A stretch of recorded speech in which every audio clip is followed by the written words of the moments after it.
what's going on, fellow YouTubers? This is Benny, the Filipino Reefer. Just want to do a quick update.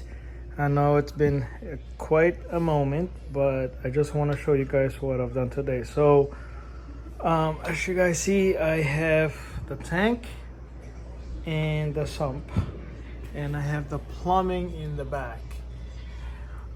So let's start, I guess, where the sump area is. So I got the check valve that goes all the way. Once again, this is a peninsula style tank. Goes all the way to the back of the tank because this is a peninsula. And if you look at it, what the heck are these two going on over here? These are the manifold, right? I can add 1, 2, or if I really want to go crazy, I'm gonna do 3.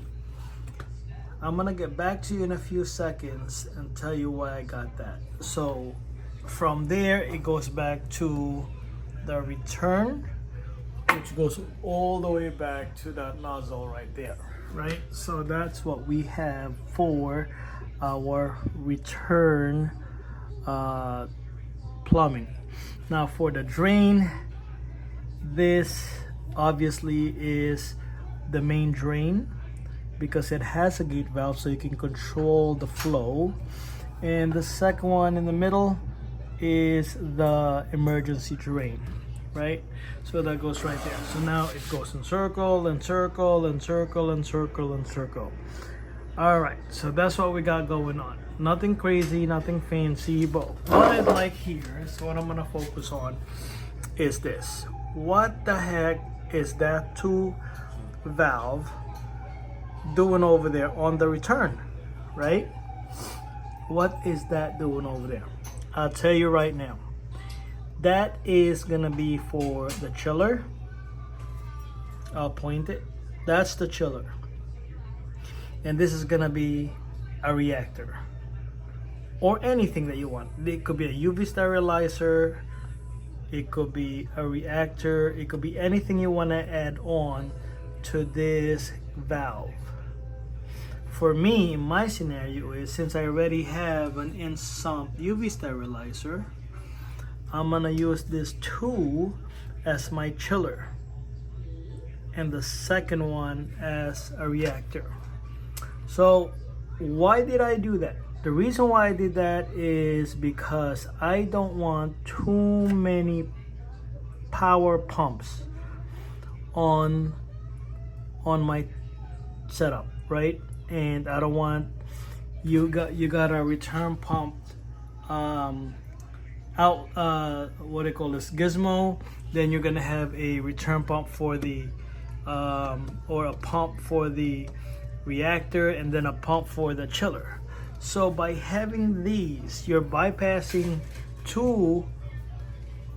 1, 2, or 3 pumps. So I don't want any more pumps and gizmo added on my tank. I want to do 1 pump, and that would pretty much a strong pump that I'm gonna put in there that would go to the chiller. The chiller is gonna be connected here.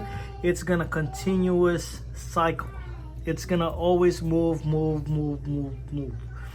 And then obviously the reactor, same thing. It's always gonna be connected here and it's always gonna be moved. Now I can control the flow by turning this knob, right? So that's open, that's close, that's open, that's close. So once again, the main reason why I'm doing this is for less power, less gizmo plug into the outlet. However, the thing about that is you're gonna need more than 500, 600, 700 gallons per hour pump, because not only the water is coming out here while you control it, but it has to go to the return nozzle, right? It has to go back to the main display. So that's the key, is you gotta have a stronger pump to be able to utilize, you know, this manifold properly, right? So that's the main thing. But anyways, I just want to share with you guys what I did.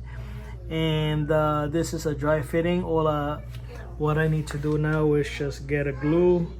I'm gonna get a paint thinner to remove these markings, right? Once I get a paint thinner to remove the markings, I'm gonna have to let it dry and then glue everything accordingly. So that's up with that. If you have any questions, please let me know. Any suggestions, anything to make my reef tank better, I appreciate it. So thank you all for watching. Y'all have a lovely evening. Happy reefing.